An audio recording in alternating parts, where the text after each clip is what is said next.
The story, of course, I'm referring to is the story of Jesus walking on the water, which we heard read earlier today. I'd like to start with an old joke. And by old, I mean this joke comes from the Middle Ages. Various forms of it have been told ever since. But it's a joke that is told in the Middle Ages about a great Catholic saint by the name of St. Francis. And according to this Middle Ages joke,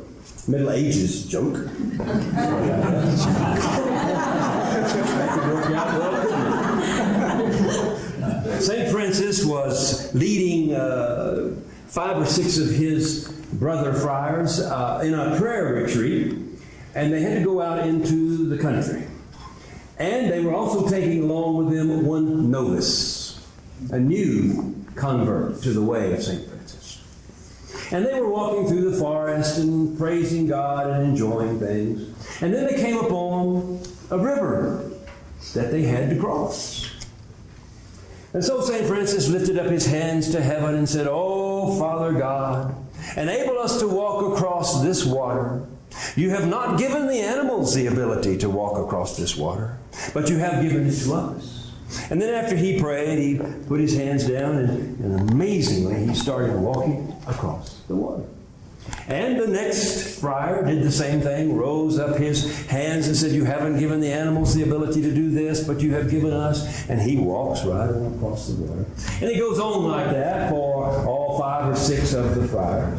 And then comes the young novice, and of course he is really wanting to show the older friars that he believes in the power of God, and that he believes he can walk on the water just as his other brothers did right before him. And so he prays the same prayer, and he says, "Lord, help me walk on this water. You didn't give the animals this ability, but you gave us the abilities." And he steps out into the water, and down he goes. It's a sad sight. And he comes up spitting and doing all this, and so he gets back on the shore, and he prays again, "Lord, give me the power to walk on this water." And of course, the second time, splash, right down in the water he goes, and almost drowns this time. Come up spitting. And it goes on for 3 or 4 or 5 times. And all the friars are over on the other side of the river, and they're watching this. And then one of the friars says to St. Francis, "Don't you think we ought to tell him where the rocks are?"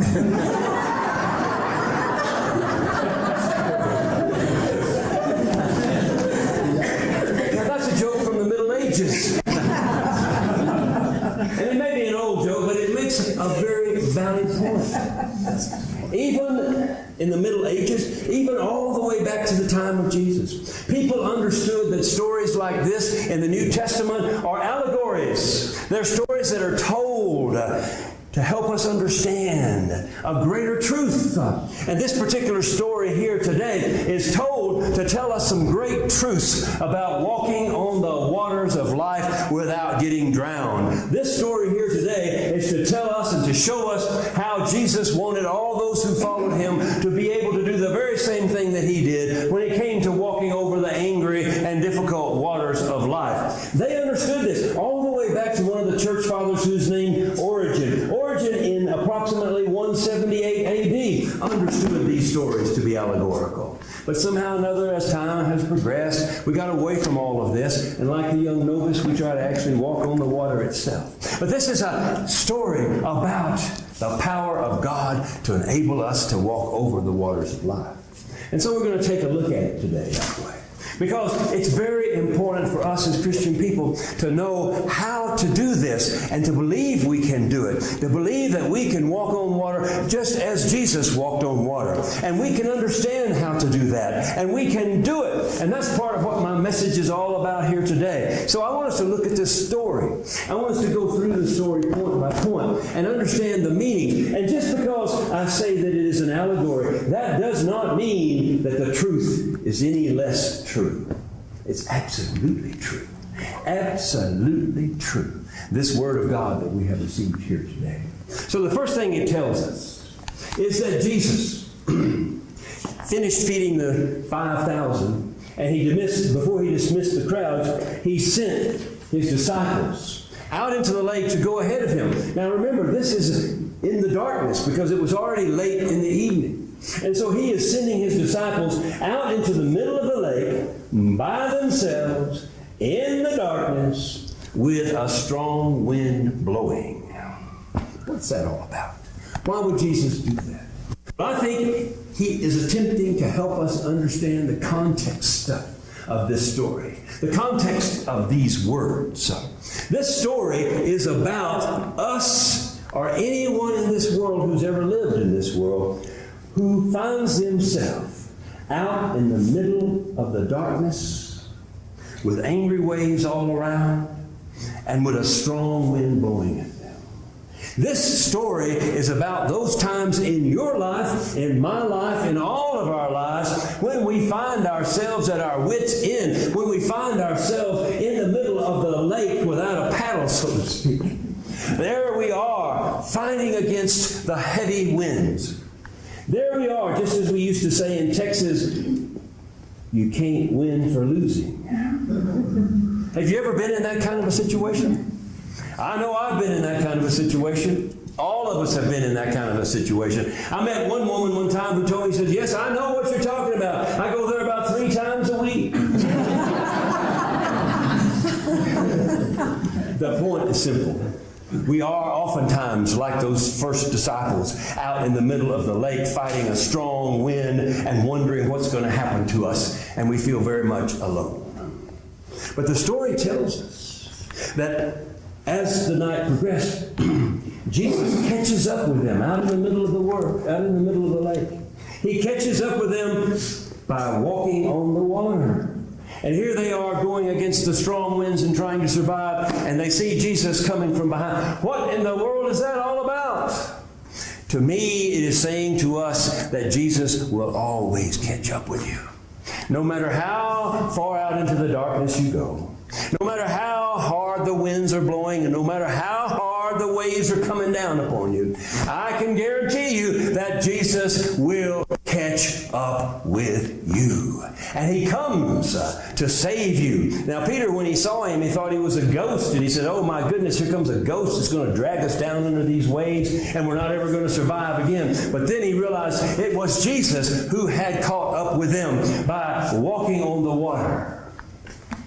Then we find out that Jesus sees them in the boat, and they see Jesus in the boat, and they begin to realize that this is Jesus. And Peter gets all excited because he sees the hope that he has there.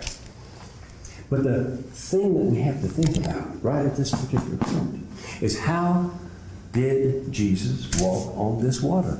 How does the story mean for us to understand how Jesus walked on the water? Was it because he was some kind of a Superman that could jump over tall buildings and walk on the water? I don't think so. I think it was because Jesus had a faith that could enable him to do that. Jesus had a faith that could enable him to walk that way.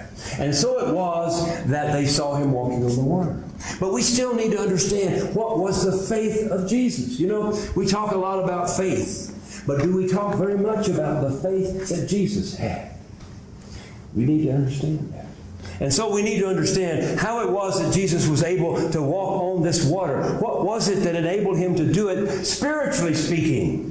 Spiritually speaking, what enabled Jesus to walk on these angry waves? If you stop to think about all the angry waves that Jesus had to walk on the top of, ridicule, betrayal, persons torturing you, persons crucifying you. Think about all the horrible ways that he had to walk on the top of. And think about Joseph. We heard that story read in the Psalm this morning about all the horrible ways he had to walk over the top of. How did they do this? How was it done? Well, I have a little story to tell you that I hope will illuminate what I understand to be the way in which Jesus was able to walk on this water by his own faith. I call it notary number 2.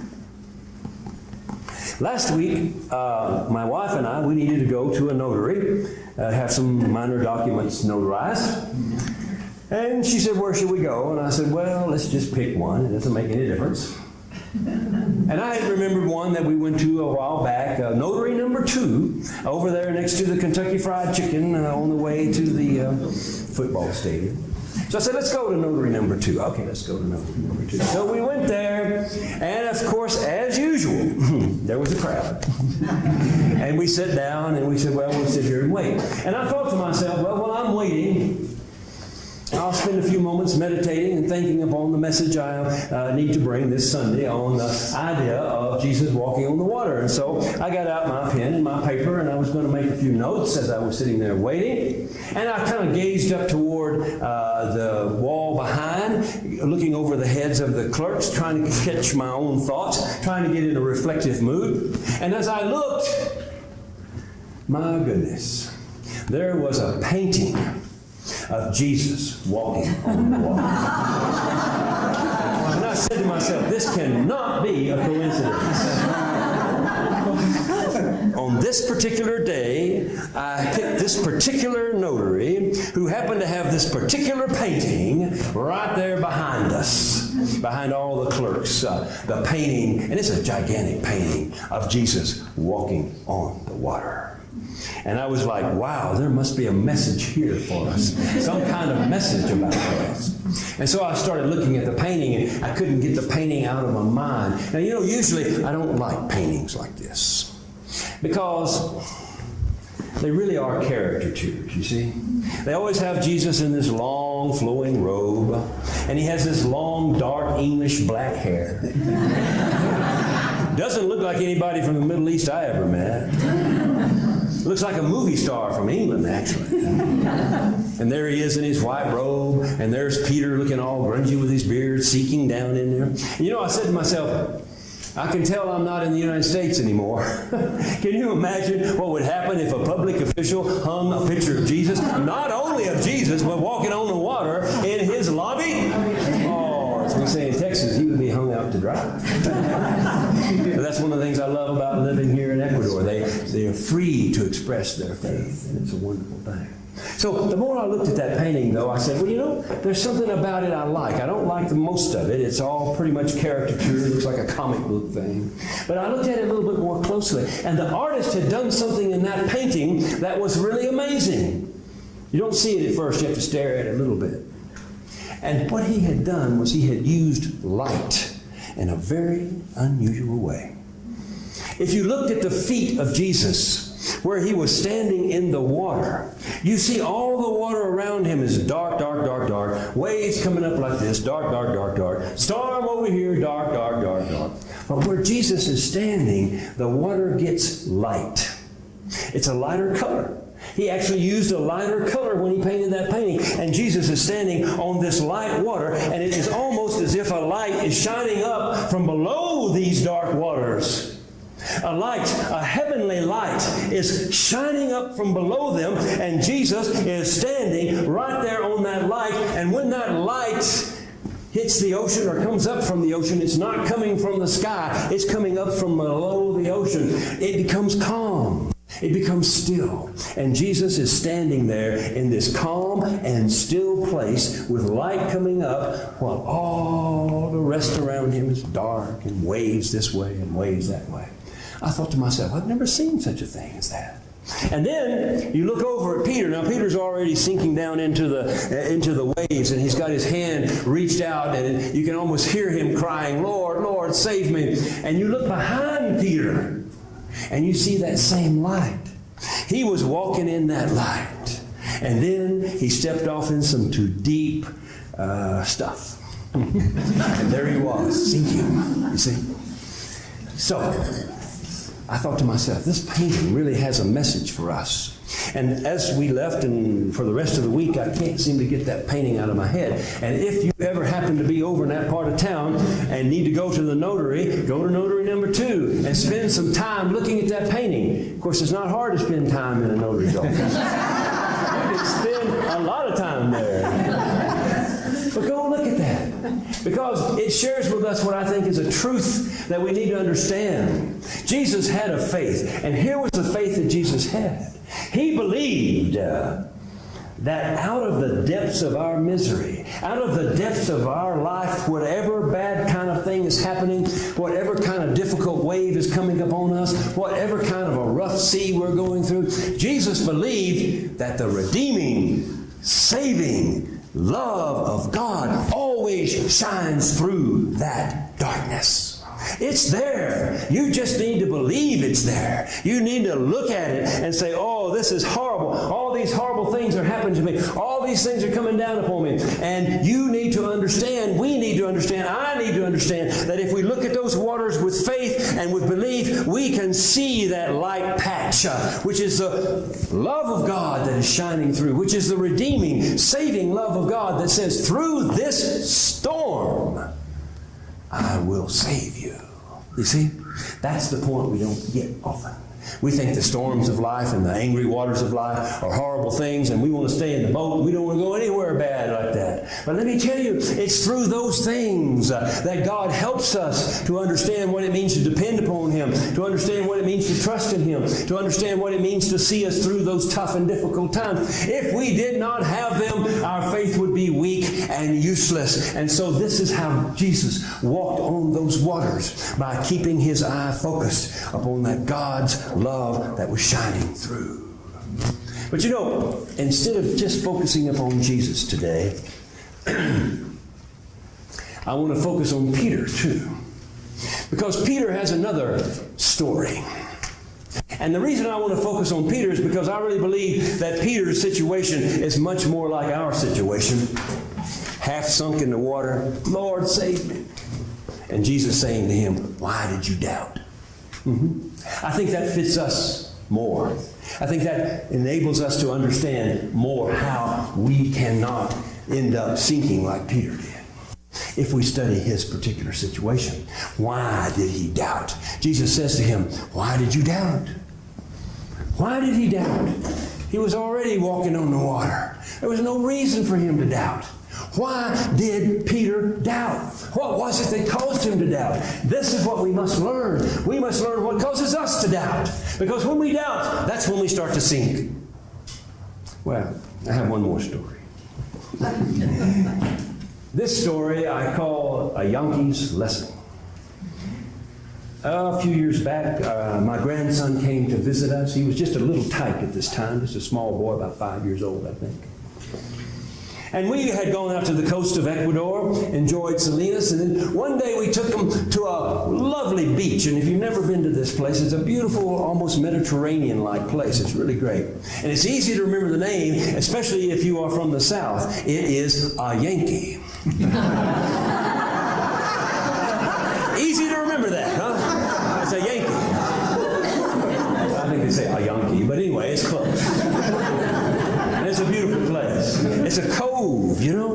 And in that cove, the water is kind of gentle, but there's still enough waves and swells that you can have some fun. And I had bought my grandson one of these little body boards, a little half body board, and I was going to help him to learn how he could enjoy the surf by laying on top of that body board and riding in on the surf. And he was all excited about it, and we were going to learn about that. Now, we set up a tent on the beach, and my wife and my daughter, they all got comfortable under the beach, and it was up to Grandpa to take him out in the water and teach him about riding a bodyboard.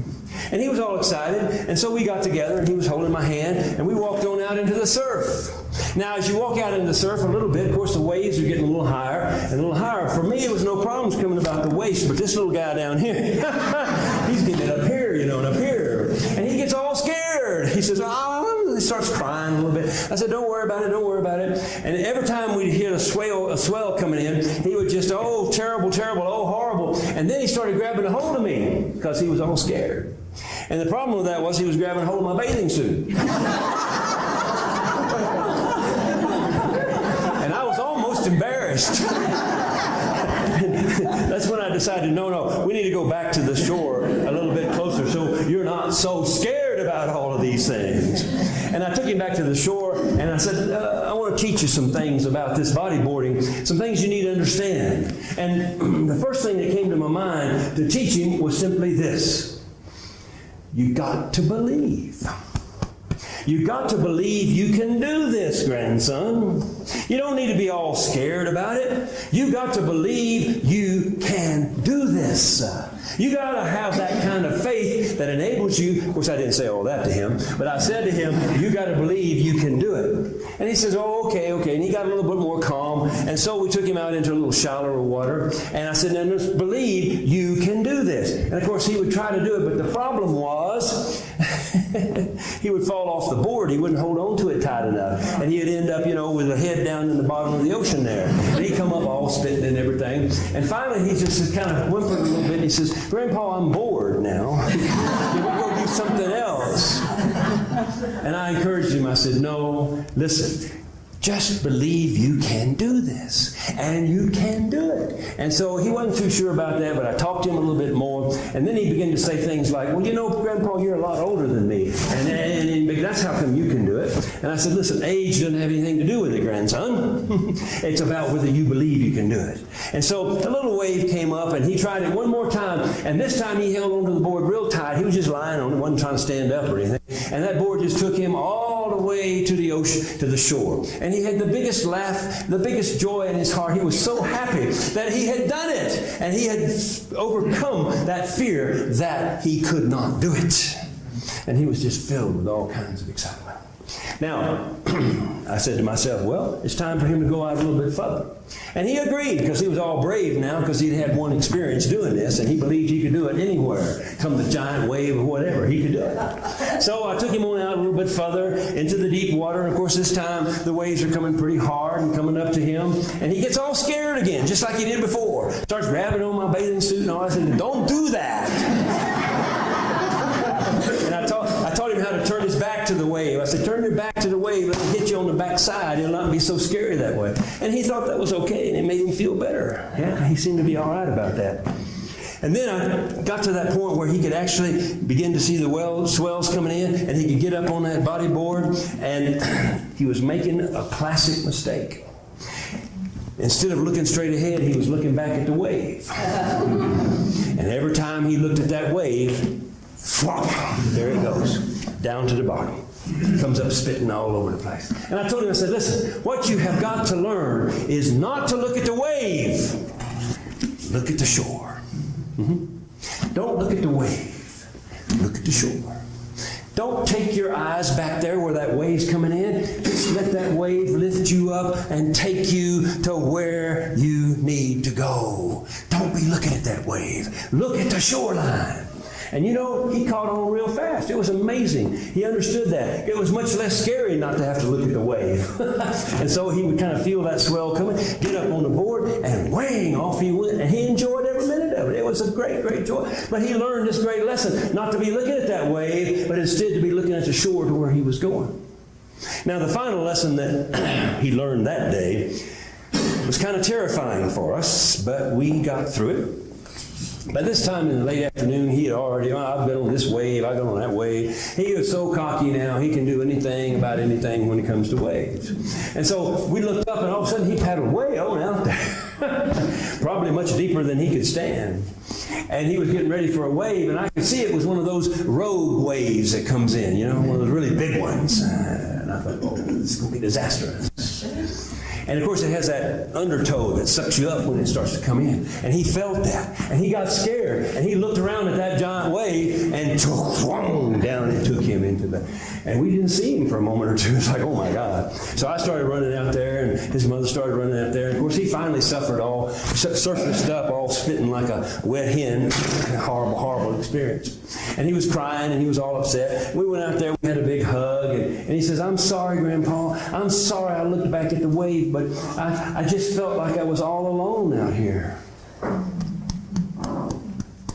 And I told him, I said, listen, in this family, you're never alone. Grandpa's watching you. Your mother's watching you. Your grandmother's watching you. We're all watching you. You're not alone, grandson. We are all looking after you. And that made him kind of brighten up to think that his family was looking after him and that he was not all alone. And so he learned that lesson as well. Now, when it came to rogue waves, he did try to stay away from those. But he had a great day. And it was a tremendous day as we ended it up. And that was a day in which he learned how to bodyboard in the ocean there at Ayungi. Now, I tell you that story because I hope as you listened to it, you understood that in that particular experience, I think I see the three great lessons that we also need to learn if we're going to walk on the water like we need to. The three great lessons that Peter forgets and why he goes sinking down like he does. The first one is simply this. You have got to believe you can do it. You got to believe that. Think about what the story says. You know, Peter says, if it's you, Lord, tell me to come to you. And Jesus says to Peter, come. Now, have you thought about that? Jesus says to us, there's some dark water you got to go through. There's some deep things you got to experience. But I'm saying to you, come. Now, why would Jesus say that to us? Why would He call us into the deep, dark waters? Why would He do that? Why would He call us to come? Why does He call Peter to come? Why does He say, come into these deep waters with me? Why does He say that? Because He believes we can do it. You see, Jesus believes we have within us the power of God and the Spirit of God, as He has made it possible to walk on the waters. And Jesus believes that about us. But the problem is, just like Peter, we begin to think to ourselves, no, I can't do that. How many times have I heard people in the church say to me, Jesus might can do it, but I can't. You see, that's a lack of faith. This is what Jesus is trying to teach us. That's why He says to His disciples, "O ye of little faith, do you not believe in the faith I have in you? Do you not believe that I believe that you can overcome these waters? Do you not believe that I understand you have within yourself that which you need to do that? Do you not believe it? Because if you don't believe it, you're going to sink in the waters of life every time. Because you're going to think to yourself, I can't do it. I'm not able to do it. I don't have any ability to do it. And when you've got that kind of attitude, you'll sink every time. That's what Peter did. Peter began to see that Jesus was standing on the water, but he began to think, oh, what am I doing out here? You're out there because Jesus called you out there. You're in that deep water because Jesus called you in there. And He wants you to see that sunlight coming up from the waves. And He wants you to step on that. And He wants you to understand what it means to walk by faith through those things. Now, the second thing that Peter forgot, and this is one that we all forget. I've forgotten it many, many, many times, and I'm sure you have as well. Don't look at the wave. Look at the shore. Don't look at the problem. Look at the solution. See, God's got a solution for everything we face. I do believe it. God has a solution for every possible wave that comes crashing down upon us. But we can't be looking at that wave, because when we look at it, just like Peter, we will get afraid, and we'll feel the wind of it, and we'll feel the horror of it, and we'll feel all the things that's coming down upon us. And at that moment, we don't see the light anymore. We don't stand on that light anymore. We've stepped out into that deep water all by ourselves. And what happens? We sink. We sink because the wave has made us afraid. But if you keep your eyes on Jesus, if you keep your eyes on the Lord who called you out there, if you keep your eyes on the shoreline to which He is taking you, you will understand that that wave is not something to be afraid of. It's something to take you home. That's what the wave is. It's something to take you home. And so we Christians become the wave riders. We become the ones who walk on top of the water, because we know that is what's taking us to the home we are so desperately to be there at. It is what lifts us up beyond the troubles of our day. So that's the second thing Peter forgot. He forgot not to look at the wave and the wind, but to keep his eyes on Jesus. And then the final thing, and this is what I really saw in that painting, another thing in that painting for notary number 2 that I didn't normally see in these kind of painting. In this instance, the boat is like really, really close. And Jesus is like really, really close. And you can see everybody is focused on Peter. Everybody in the boat's looking at Him. Jesus is looking at Him. Everybody's looking at Him. And that inspired me to understand that one of the things as Christians we have to understand, and Peter forgets it, that's why he sinks. As long as you are in the family of God, you are not alone. As long as you are in the family of God, there are people who are praying for you. There are people who are looking after you. There are people who are ready to help you. In this part of the world here in Cuenca, we've been given a boat. And it's a wonderful boat. We call it ICC. And all the people in this boat are looking at people out there who are drowning in the waters of life. And we are praying for them. And we are saying, come, get in this boat with us. Peter, you're sinking. It's okay. Come, get in this boat with us. So you know that in those times of your life when you are sinking below the water because you forgot to quit looking at the wave, there are those who will lift you up and take you into the boat. What a great good news that is. And Peter forgot that. He thought he was out there all by himself. And so he starts to sink. These are the reasons why we sink. And that's what we understand today and what we need to understand today. Let those reasons not be reasons for us anymore. In conclusion, then, this is the meaning of this story here today. The meaning of this story here today for us is that just as Jesus walked on the waters of His life, so can we walk on the waters of our life. But as my joke from St. Francis says, you got to know where the stones are. And what are the stones upon which we walk through the waters of life? What are those stones? They're there for us to see clearly. It's not just the light of God shining through these waters, yes, but they each have a specific understanding. And the three things I have told you out of the story about a Yankee and Peter's story, these three things are the stones upon which we can walk through the waters of life. The first stone is faith. Not faith in God. Even the demons have faith in God. But faith in God's faith in you.